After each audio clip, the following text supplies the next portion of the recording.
Welcome, everybody, to another episode of Baseball Training for Older People Live.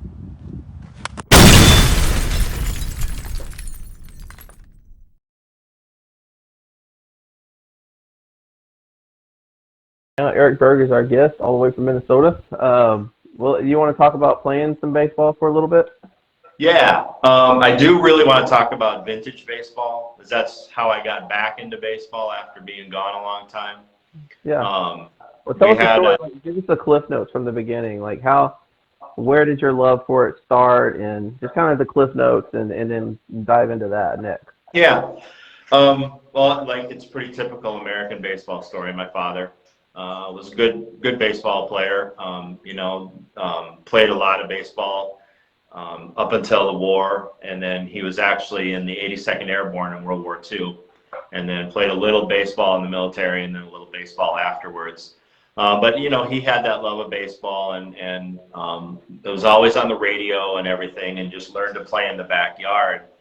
And then I came from such a small town, Campbell, Minnesota. There were about 350 people there when I was growing up, and we were very remote. It wasn't like we were on the interstate or anything. So there were just 4 or 5 of us boys in town, and we had to play the way you have to play with ghost runners, and if you hit anything to left field, it was an out, so you didn't have to have an outfielder out there.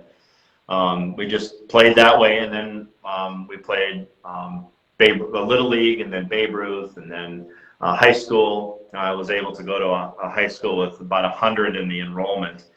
And so I was able to play high school baseball, and then Legion baseball, and then some time off.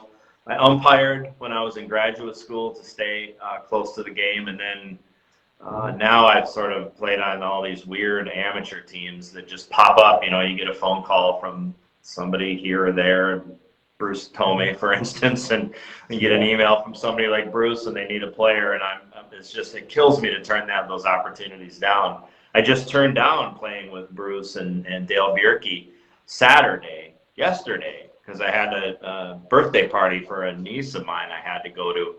And I'd already committed to that, but I'm like, oh, I'm getting asked to play, and I have to say no. And then it'd have been 8 years ago, I was walking around the old state capitol in Springfield, Illinois, where my wife and I lived, and there were some guys out there playing, throwing the baseball around and without gloves. And I went up to them and said, hey, what's going on? And that's what they were there. They were demonstrating it. And Springfield had and has a vintage baseball team, which plays by 1858 rules. So you don't wear gloves. You can't overrun first base. You can catch the ball on the bound. So on the one hop, it's still out. And it's where the ball initially lands off the bat, not where it ends up, if it's fair or foul. So a chop right in front of the plate that shoots way off, foul, that's a fair ball because it hit fair first and then goes fair. And I asked those guys, yeah, are you looking for players? And yeah, and so the owner, team captain, who in the culture of vintage baseball, people almost only exclusively go by nicknames. So when I call this guy Pig, it's because he asked to be called Pig, and he's a very good friend of mine. So yeah. Pig and I met a few times, and I talked about my background in baseball. I played enough that he thought, I could make an addition to the team. And I, just one of those days, you've had those days where you walk on the field with guys that have been playing together for 5 or 6 years. You're the new guy, and away you go. They put you in right field usually, which is where most new guys end up. And so I played with the Springfield Long Nine for 7 years in Springfield, and we played all over. We played in Florida, Arizona, Iowa, Michigan, Ohio, Tennessee, all over in Illinois and Missouri. And that's been a really great experience because it's a different style of baseball, but the elements of camaraderie and team, the team presence is really, really there. And it's a different game. It's underhanded pitching. And I don't hit underhanded pitching that drops through the zone very well. I'm almost always out in front of it, no matter how hard I concentrate on waiting. I'll still get out in front of it. But occasionally you'll get a vintage pitcher that'll throw a flat pitch, and I really like those, a flat pitch through the zone. And I played my last game with those guys a week ago yesterday, and of course I got the game ball, and this is what a vintage Okay, baseball I was looks actually like. wondering. So, yeah. What's it made out of? It's leather wrap, and it's got different stitching pattern. You'll see, Yeah, I see and that. it's just a little bit smaller than a regular baseball, and it's a little bit softer, but it's still it's plenty of broken fingers happen in vintage baseball. So all the guys signed it. You know, some of my best friends to this day are on that team. Like I mentioned, Pig and his brother Corin and I are very close friends. Ice Wagon, what a great name, because the guy's huge and he can really hit. You know, he's one of my good friends on that team. Skillet Hands is another one.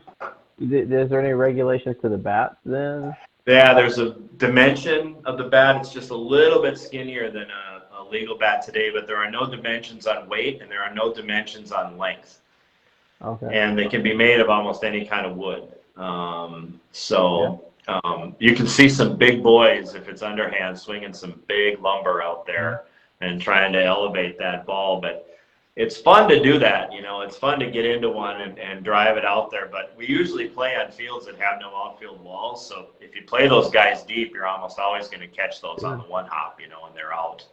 So what does it feel like like I play third base for our team, you know, like what does it feel like I mean, you don't have gloves, right? No. So here's the rule at third base. Here's the rule at third base. If it hasn't hit the ground when it's coming to you, don't even try for it because you're going to break a finger. And if it's hit the ground once, you got to be prepared for how much energy it's taken out of the ball and just let it go. But if you get it like me, if it's maybe hit the ground twice, it's sort of dissipated enough energy that you can make that play over there. But it's hard. There's hard positions to play. First base is hard because a lot of the guys, even though they may have played vintage baseball for 5 or 6 years, and they see that runner going down to first base, they're still going to put a little bit too much on the ball. So first base can be a very difficult position to play too, because you know if you're generous, you can throw that ball on the one hop to your first baseman and get a little energy out of it, and still allow him to catch it and get the runner out, but sometimes not. Sometimes it comes right in. I pitched primarily my last couple of years in vintage, and I think you're going to like this story because it's such a classic baseball story. So this is one of the last at bats. So we split up teams. We did sort of a sandlot thing where we mixed teams for the last game because it was my last game I was going to play for the long nine until maybe next summer or maybe ever. So we mixed the teams up because we were playing with a set of vintage players that we really liked from Decatur. We mixed the teams up, so the guy that actually invited me to play vintage, Pig, was hitting, and I think it was his very last at-bat against me.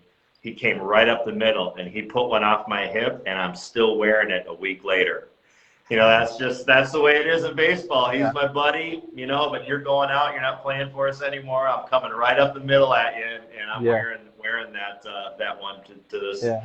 Still, when I'm sitting here, I can feel it if I touch over, because I got turned sideways and it hit me right in the hip. So, man, a lot of those traditions really survive with that. There's a huge vintage baseball culture in St. Louis. There's 4 or 5 teams down there. Okay. Do you have any footage? Yeah, I do. I can put some on my Facebook page. Yeah. Yeah. Maybe are you allowed? Would it be okay if you shared it to the B-Top group, the B-Top Legends? Yep, no problem. I have some footage, and there's some teams. The team in Bloomington and the team in Decatur. They usually shoot some film of game action too. I'll put some of that up there because if you ever see it advertised, go watch. It's Yeah, I mean, I'm already like. Stan Tate, he was watching, he just typed in that ball is crazy cool. Yeah, I would agree with. Is it like an MSBL league? Like, do you have to actually travel around to actually play games?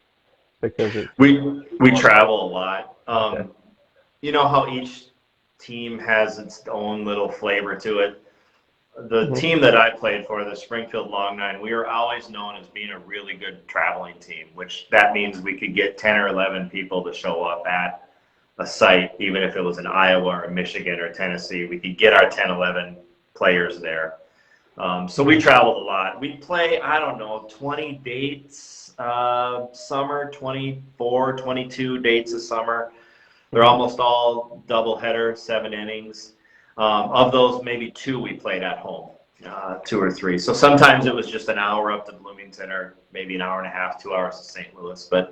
But we traveled a lot. So there's some big tournaments. There's the St. Louis Cup is a big tournament that's held in July every year, and you get like 14 teams there. And the uniforms are, the pictures you use to advertise tonight, that's my Long Nine uniform. It's worth going to those teams just to see the uniforms that they wear, because there's some really exotic uniforms sometimes these teams wear. And the bats are cool. Like because I just moved here to Bemidji, I couldn't bring a bunch of my stuff with, but one of my bats that I have has all these, it's almost like barbed wire and roses. Looks like a tattoo that goes all the way up the non-hitting side of it, So a lot of players' bats are really decorated in interesting ways too. So that's really cool, though.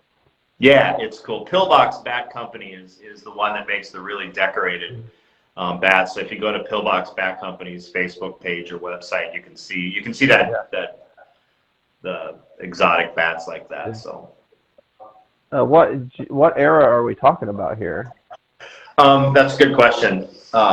We play 1858 rules, which are about the oldest set of rules you'll find a vintage club playing. There's some teams in St. Louis that prefer to play 1860 rules, and the difference in between the 1858 and the 1860 rules is you get in 1858 you get to go back on a tag up. So if somebody hit a fly ball and the player caught it without it hitting the ground, they caught it, in their hands, and you didn't tag up, they can't get you out back at first base. But in 1860, you have to be aware of that. So you have to pay a little bit more attention. Is he going to catch it on the mound, or is he going to catch it in the air? And then some teams play much later rules where you can steal, and you have to catch it on the fly. The bound rule went away, etc. We've traveled out east into Ohio and played in a few games where they've played those rules, and we don't really fare as well against those because they're used to playing those rules all the time, and we're not. We have an excellent catcher, though. Our usual catcher's a woman that's played an awful lot of softball catching, and she's got a great arm. So once she shows that arm off a few times, they don't steal on us very much. But it is a different set of rules. So yeah, there's all these, and then there's like almost house rules sometimes. Sometimes the umpire will say everybody has to play straight away. You can't shade anybody. So like the second baseman has to play 2 steps off second base. They can go either side of the bag. First baseman has got to be right off first. The outfielders have to be dead away. Sometimes they enforce that. Sometimes they don't. So Stan Tate has a good question. He said, are there rules where the fans also engage in calling balls fair or foul? He said I heard this is one rule they use in Ohio. Yeah, sometimes the fans will make that play. And in our set of rules in 1858, if anybody in the crowd catches a ball on the bound, the striker's out. Oh, yeah, that's a good one. So I like that. Yeah, it is kind of cool. So like if your wife is if your wife's in the crowd or something and it comes to her on a hop, she might catch it to get you out, or she may let it go because she knows you'll be out then. So it just depends on who has it. So my wife is not like that. She took one off the shoulder today. But Eric, you appreciate this because she's a college professor. Oh, great. You know what she was doing? Great. No, getting her syllabus ready. No, because they're already back in school. They are grading then.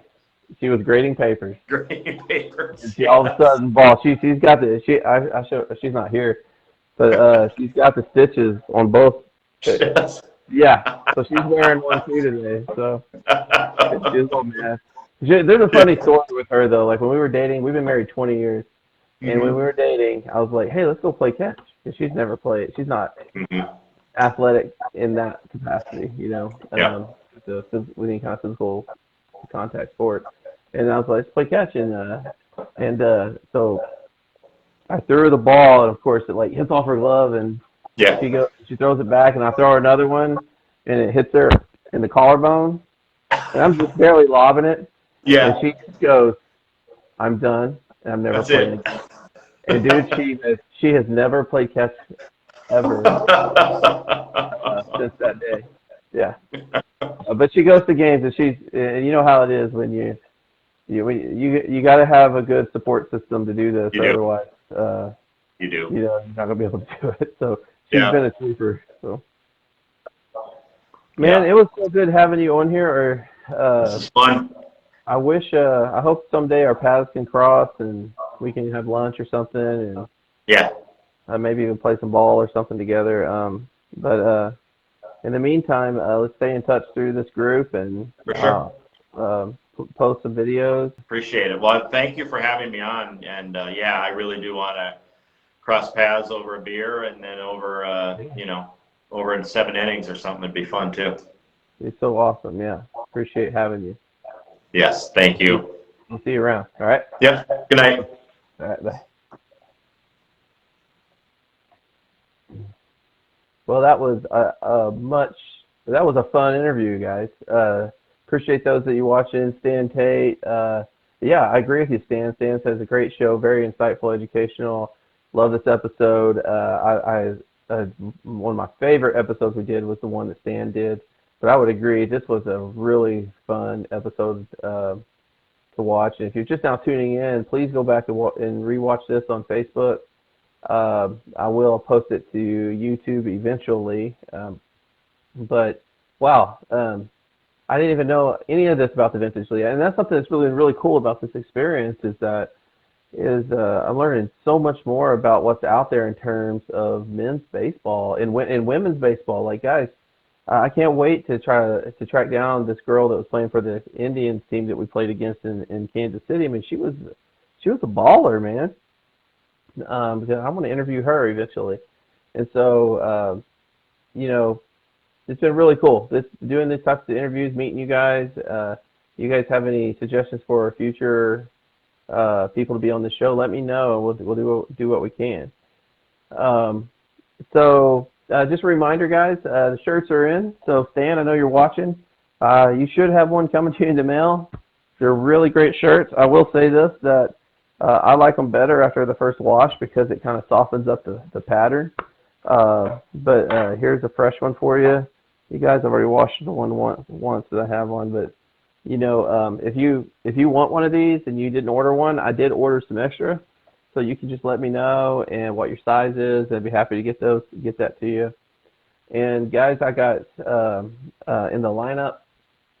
I don't have my list here because I never have my list here. Like I do this every time I do the show, so I can't exactly remember who's next. But I do know Stan Tate's coming back on the show as a recurring guest to talk about the Negro League Baseball Museum Summer Classic, the inaugural event that I played in with the Des Moines Grays, John Linden and his crew. We won the championship. I walked away with the Josh Gibson Award.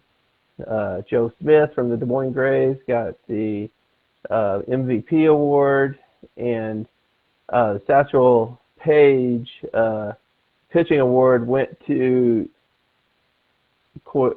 remind me who it is, Stan. I know you're watching this. Nick Collazo. We've since become Facebook friends, but I can't get his last name. Nick Collazo, I think maybe. But really look forward to talking with Stan about that event. And he's watching right now. And Stan, he said Nicole Metzler is the woman that we must interview. And was she the one with the Indians then?